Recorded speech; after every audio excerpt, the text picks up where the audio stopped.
When he finally rose to the teaching podium, I suspect he didn't make much of an impression. Indeed, he was now internally exiled from the medical faculty at the University of Basel. He was actually forced to lecture in adjacent outbuildings at this point. He was in his mid-30s, already bald, and he stood barely 5 feet, about a meter and a half, and out of his mouth the lecture thundered, both in content and in language. He indicted the entirety of the medical establishment, including his professorial colleagues, as being little better than butchers and sous chefs. And he did so in his vernacular Swiss German, peppered with strange new terms, new alchemical theories, references to the Gospels, and a Latin so utterly twisted beyond scholastic recognition. He thundered, he raved, and he pioneered. And as the spring gave way to the summer break in classes, Professor Theophrastus von Hohenheim, more fully known as Philippus Aureolus Theophrastus Bombastus von Hohenheim, but soon to be known to history simply as Paracelsus, burned the last bridge connecting him to historical and institutional medical theory and practice. On the 23rd of June 1527, perhaps lugging the massive multi-volume collection of Avicenna's Canon of Medicine, probably about as big as he was, the standard accepted medical textbook for centuries up to that point, he kindled a fire, and into those flames he cast not only thousands of pages of current medical theory and practice, but he also cast his lot into history. And by the late 1520s and early 1530s, Professor Theophrastus von Hohenheim now appeared on the world stage, not only as Paracelsus, but also composing the para works, the revolutionary Paragranum, the against the grain, and also the Paramirum, the beyond wonders, beyond miracles in the early 1530s. Having covered the Paragranum in a previous episode, that was the work inaugurating the Paracelsian Revolution, let's introduce the mammoth work of theory and practice at the foundation of that revolution, the Paramirum, the beyond all wonders.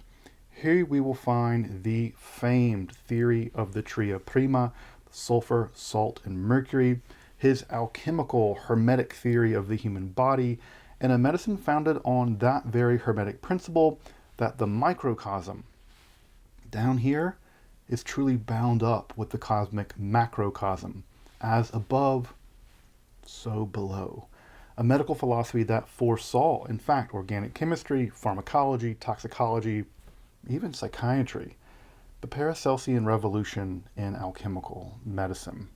If you're interested in magic, Hermetic philosophy, alchemy, Kabbalah, or the history of the occult, make sure to subscribe here to Esoterica and check out my other content and topics on esotericism, including a huge several hundred videos in the backlog and curated playlists. Also, if you want to support my work of providing accessible, scholarly, and free content on topics in esotericism here on YouTube, I hope you consider supporting my work over at my Patreon with a one-time donation via PayPal.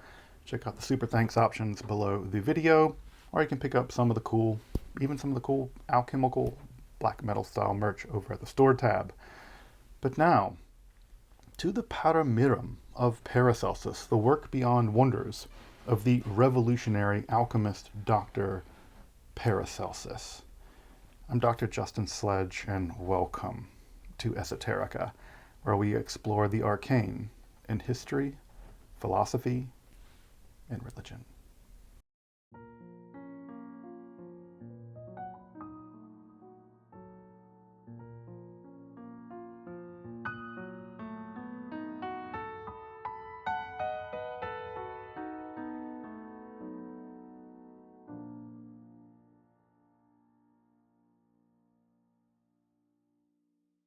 As I mentioned in the introduction, I've already covered the Paragranum, the work against the grain, the work inaugurating the Paracelsian Revolution in alchemy, medicine, astronomy, astrology, philosophy, and even in ethics for that matter, in a previous episode. So you want to check out that if you want to really see the stage being set here of the revolutionary 1520s, a period marked by social convulsions of nearly every kind, frankly, civil, religious, scientific.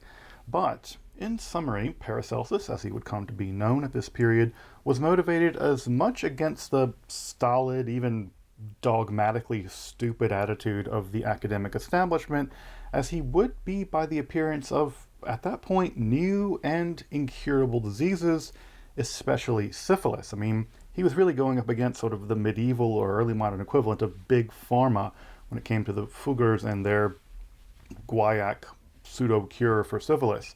But he urged in total revolution in medicine. Hence, Paracelsus is often likened to his religious contemporary, Martin Luther, and the reason and nature of that revolution, along with calling people poop head, that's a censored version of this, they're all outlined in the Paragranum, something like Against the Grain, the text I've covered again in a previous episode. You may want to check that one out before diving into this one in some ways. Now, I want to start to the actual substance of Paracelsus's program as laid out in the Opus Paramirum, or the Beyond Wonders. Again, lots of para stuff going on here in the 1520s. In fact, the Opus Paramirum shouldn't be confused with another text called the Liber Paramirum, another text written around the same time, which I'll mention a little bit more in just a moment and a little bit more in a follow-up to this episode.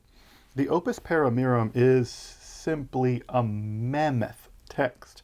In fact, we're told that while composing it, Paracelsus never changed his clothes, because hygiene. He even slept in his boots and spurs, and he wrote until basically he passed out. He slept for a few more hours and went right back to his desk. We're also told that he was pretty drunk a lot of the time he was composing this, so, you know.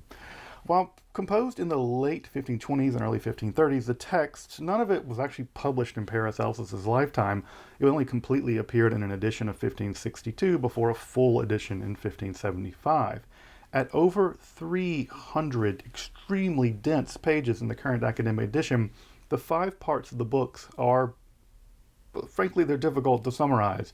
It's honestly just difficult to even follow what Paracelsus's argument are at times in this book, and the work is marked by truly heterogeneous material, from introducing new physical theories of substance, Hermetic cosmological speculation, the theory and practice of medicine, of course, including very specific essays on those highly specialized topics, even for that time, topics that just weren't even written on, and he brags about writing about them, specifically the origins of disease, issues in women's medicine, which weren't written about much, and finally, spiritual and psychological illnesses and their treatments, which included magic.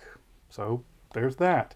The text manages to be somewhat less than coherent half the time, and yet encyclopedic all the same. And atop that, the non-homeopathic dose of Paracelsus's polemical invective and his penchant to invent strange new terminology and then use that terminology in a wide range of seemingly contradictory ways.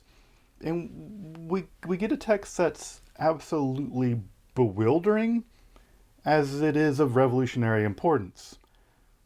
The drinking, maybe. So, with all that said, I'll probably do a couple of episodes on the Paramirum, going over some general topics in this episode, and then especially focusing on the Paracelsian view of women's medicine and the role of the microcosmic matrix, along with the spiritual and psychological illnesses, including, again, their magical cures in an upcoming sequel. I mean, there's some really fascinating stuff in there about placebo and the ability of other people's imagination to affect our imagination.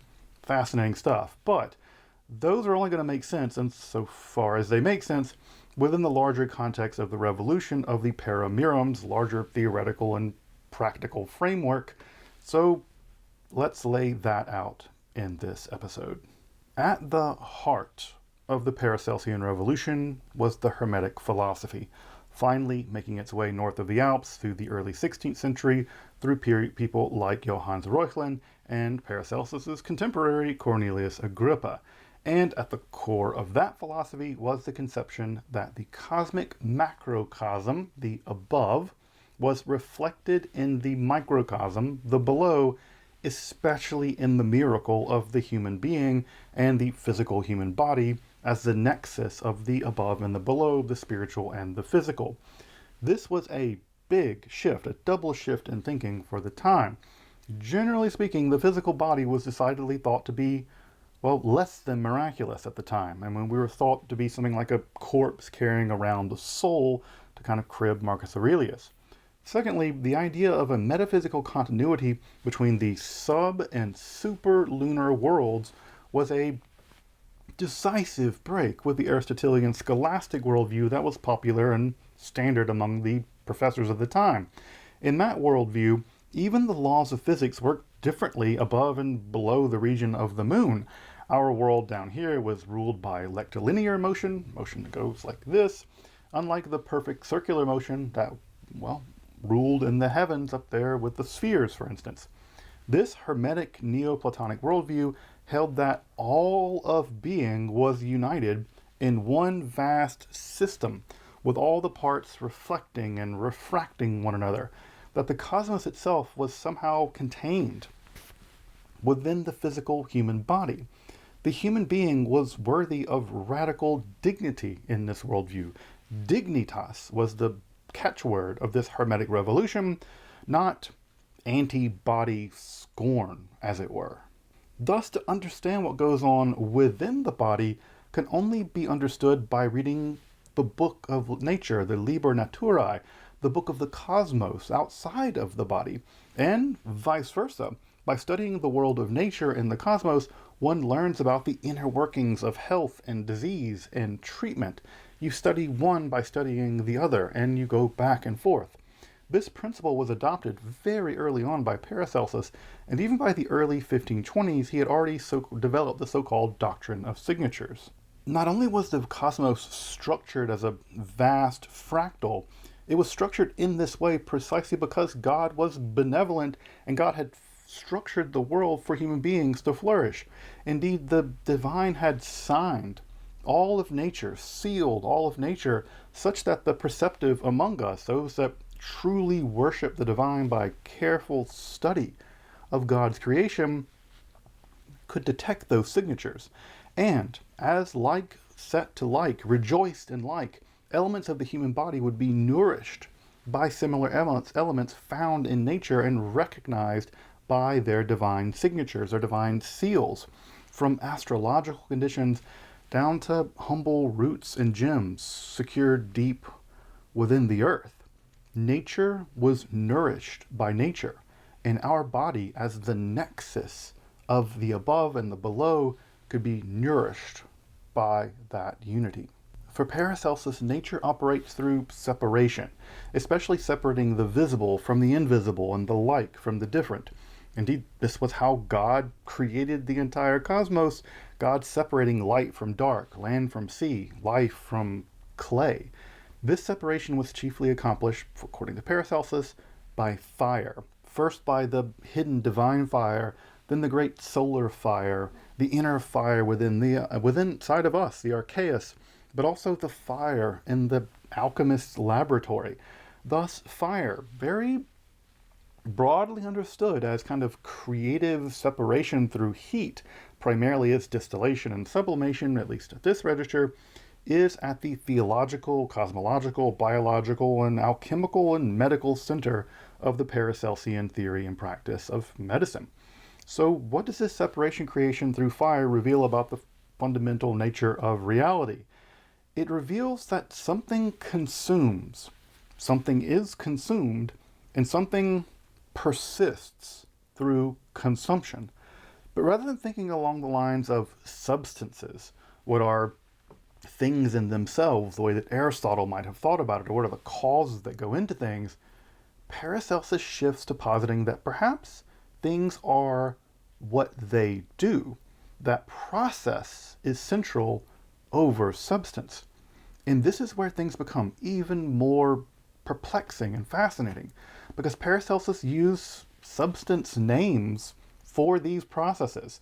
substances long known in the history of alchemy for qualitative processes, which frankly confuses things all the more. That which conditions toward solidity he calls salt. The propensity toward combustion was called sulfur.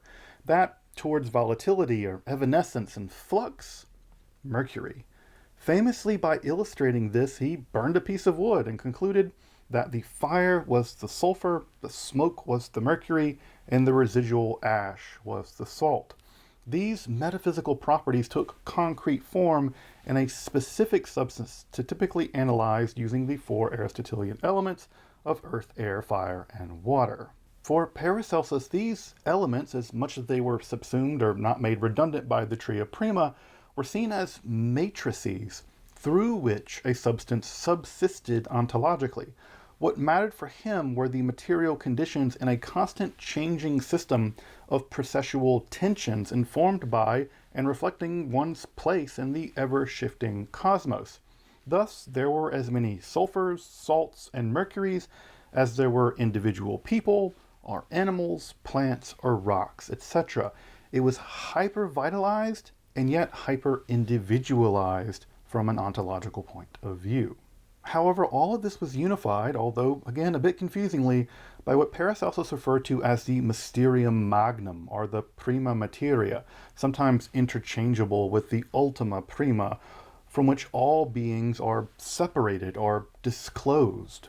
This mysterium magnum is the womb of being, as he calls it, the cosmic vitality from which being becomes, the inner ontological pregnancy from which cosmic change is engendered, but also which makes possible things like cheese to emerge from milk and maggots to spontaneously emerge, as was thought at the time at least, from that very cheese. It's like the inner fecundity of being as becoming. Thus, the universe for Paracelsus was one vast living being, and that vitalism pervaded his entire philosophy. Here, Paracelsus is at his most prodigious in inventing tons of new terms for this. A discrete system emergent from a given matrix he terms an Iliadus. Earth, air, fire, and water are the Iliadus of the mysterium magnum. The human being is the Iliadus composed of our organs and their various processes. Climate is an Iliadus of, weather, the weather complexity of a given region. A house is an Iliadus of those within. A family is an Iliadus of kin. All somehow discrete, and yet again in fundamental relationship to the outside of them, reflecting within what is without. The human being, not being merely physical but also spiritual, of course, is also born from what Paracelsus calls the limbus, a metaphysical kind of hymn, like the hymn of address, but the hymn of the universe, from which our spiritual or conscious aspect is separated off to join our physical natures. The eternal limbus, the other side of that limbus, was actually from which Christ will be born, and it might be the self-same with the ultima prima, a more profound substance still, from which, substantiality itself actually is said to emerge, though Paracelsus is, frankly, never quite clear on this topic. And I'll admit, while there is a kind of incomprehensible beauty to the Paracelsian cosmos, he's a doctor, and he realizes more powerfully probably than any of us probably ever will, the world ain't exactly roses. Disease is real, it's horrible, it's often incurable, and life itself is defined over and against its own certain finitude. There's simply nothing definable as life without certain inevitable death for Paracelsus. In fact, life simply left to be is already dying. Thirst follows from drinking, hunger from eating, inhalation must follow exhalation, and just as quickly the chase of breathing begins, and as soon as life begins, it's ending. Every cradle is a grave, and our bodies are dying just as much, if not more so, than they're living. That's because our bodies are in a process of living, and that process necessarily means that we are open to a world that isn't our body. Not only is it not our body, not only is the world open, but it's necessarily reliant on that world that, again, isn't our body. In fact, a world that can be completely hostile to our body for its own sustenance and existence. Yet, we necessarily bring that external world into our own body as food and drink and air and sight, even thought and imagination, even spiritual relations. And if we're lucky, those exterior elements are brought into our bodies, are processed by our inner hermetic biology, the alchemy of our body, through the inner fire of our archaeus, the sort of fiery refinery deep within inside us, and they're processed such that nutrients that sustain us are kept and poisons are properly excreted. And Paracelsus rightly marvels that we can eat greens or fruit, we can drink beer and wine and hopefully clean water, we can chomp the flesh of other animals, we can consume grains, and all of those substances are transformed within us to human flesh, human bone, human fat, human skin, and human life. But try as we might, no diet can be perfect, and that which sustains a fish or a plant can only partially sustain us, but also in some small cumulative manner. They're also poisoning us. No diet is safe from this slow accumulation of poison, which is the necessary correlative of our place within the microcosm in the macrocosm.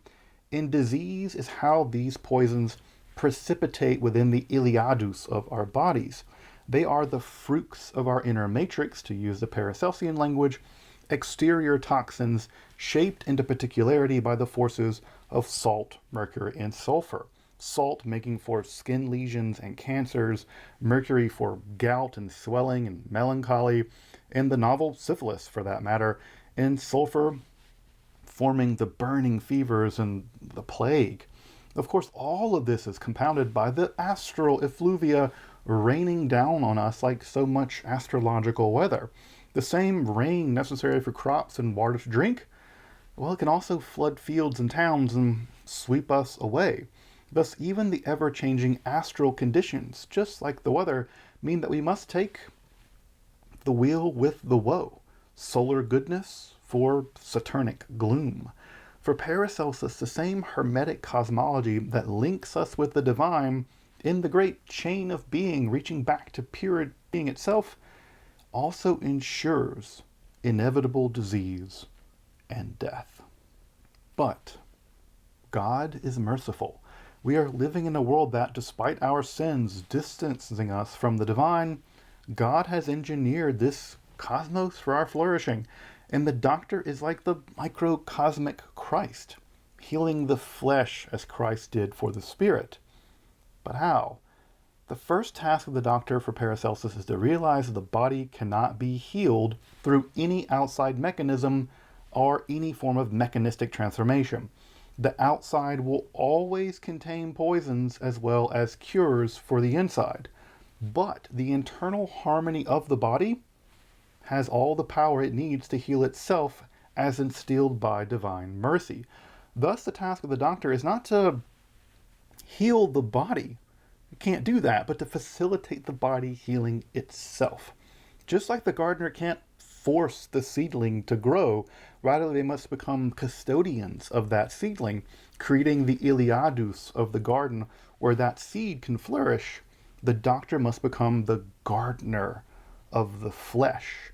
And this is accomplished by learning to read the book of nature, to use our cognition and even the occult to detect the doctrine of signatures, to meet the body where it's at, to aid it in the process of healing itself. Thus, unlike the medicine of that day, or this day for that matter, which could be hyper-invasive, no doubt leading to nightmarish infections, Paracelsian doctrine was by definition minimally invasive. Not that he was afraid of surgery if it was necessary. Sometimes, well, things gotta go.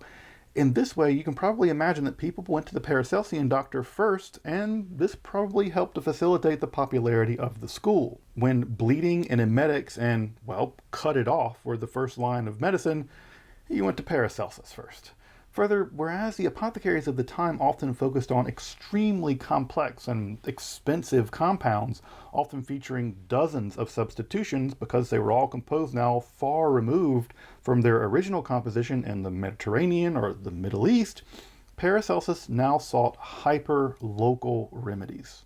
Again, like cures like. In that you were born in a specific region, you are literally that region. You're made up of that terroir. In some sense, you're thus adding you back to you, thus giving your body the constitutional support it needs to heal itself. However, Paracelsus did accept lots of other ideas, some of those in use at the time, like the medical use of mumia.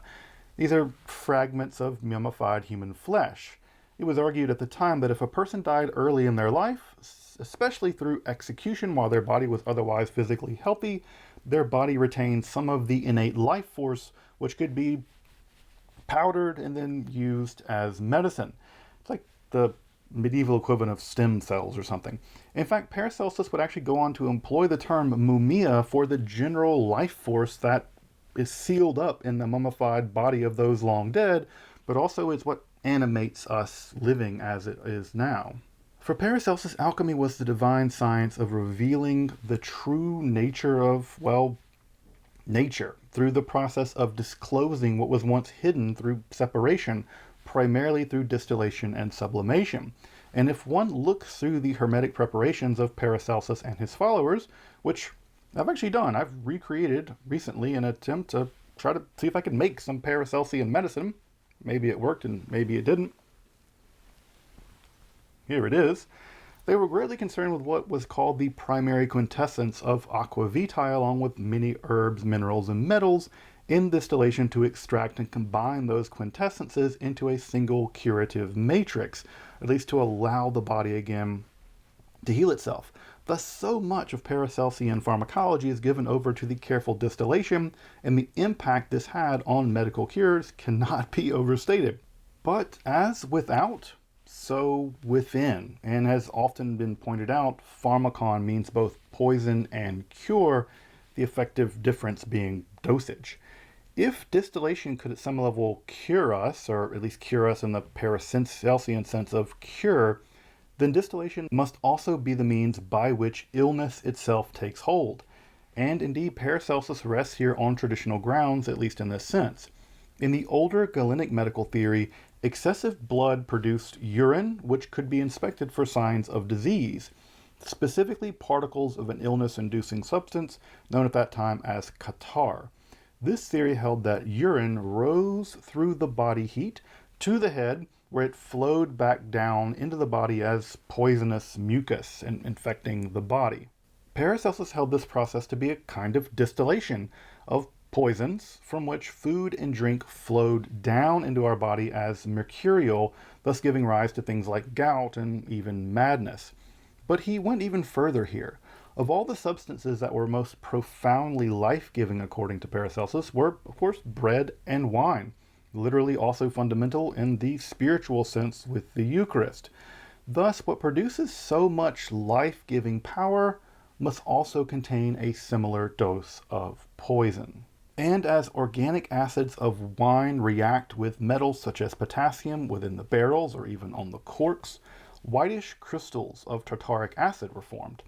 Paracelsus held that such buildup could also affect the teeth, but also deep within the body, eventually passing through horrifying agony as kidney and gallstones.